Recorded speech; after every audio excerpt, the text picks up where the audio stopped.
ರೈತರ ಹೆಸರಿನಲ್ಲಿ ಪ್ರಮಾಣ ವಚನವನ್ನ ತೆಗೆದುಕೊಂಡಂತ ಏಕೈಕ ಮುಖ್ಯಮಂತ್ರಿ ದೇಶದಲ್ಲಿ ಯಾರು ಇದ್ರೆ ಅದು ನಿಮ್ಮ ಹೆಮ್ಮೆಯ ಸನ್ಮಾನ್ಯ PS ಯಡಿಯೂರಪ್ಪನವರು. ಕೇವಲ ರೈತರ ಹೆಸರಿನಲ್ಲಿ ಪ್ರಮಾಣ ವಚನವನ್ನು ಅಷ್ಟೇ ತೆಗೆದುಕೊಳ್ಳಲಿಲ್ಲ.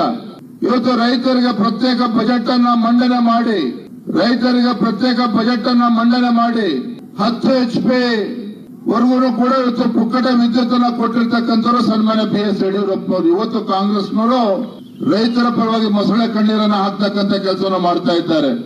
ರೈತರ ಪಂಪ್ ಸೆಟ್ಗಳಿಗೆ ಉಚಿತ ವಿದ್ಯುತ್ ಅನ್ನ ಕೊಟ್ಟು ರೈತರಿಗೆ ಶೂನ್ಯ ಬಡ್ಡಿ ದರದಲ್ಲಿ ರೈತರಿಗೆ ಸಾಲವನ್ನು ಕೊಟ್ಟಂತ ಏಕೈಕ ಮುಖ್ಯಮಂತ್ರಿ ನಾಡು ಕಂಡಿದ್ರೆ ಅದು ನಿಮ್ಮ ಯಡಿಯೂರಪ್ಪನವ್ರು ಮಾತ್ರ. ಇನ್ಯಾರು ಕೂಡ ಕೊಡೋದಕ್ಕೆ ಸಾಧ್ಯ ಆಗಲಿಲ್ಲ. ವಿಶೇಷ ನಮ್ಮ ಕೋಲಾರ ಚಿಕ್ಕಬಳ್ಳಾಪುರ ಭಾಗದಲ್ಲಿ ಇವತ್ತು ಹಾಲು ಉತ್ಪಾದಕರಿಗೆ, ಹೈನುಗಾರಿಕೆ ಮಾಡತಕ್ಕಂಥ ರೈತರಿಗೆ ಹಾಲಿಗೆ ಒಂದು ಪ್ರೋತ್ಸಾಹಧನವನ್ನು ನೀಡಬೇಕು ಅಂತ ಹೇಳಿ ಅವತ್ತಿನ ದಿನ ತೀರ್ಮಾನ ಮಾಡಿರ್ತಕ್ಕಂಥದ್ದು ಭಾರತೀಯ ಜನತಾ ಪಾರ್ಟಿ ಸರ್ಕಾರ, ಸನ್ಮಾನ್ಯ ಯಡಿಯೂರಪ್ಪರು ಮಾಡಿರ್ತಕ್ಕಂಥದ್ದು.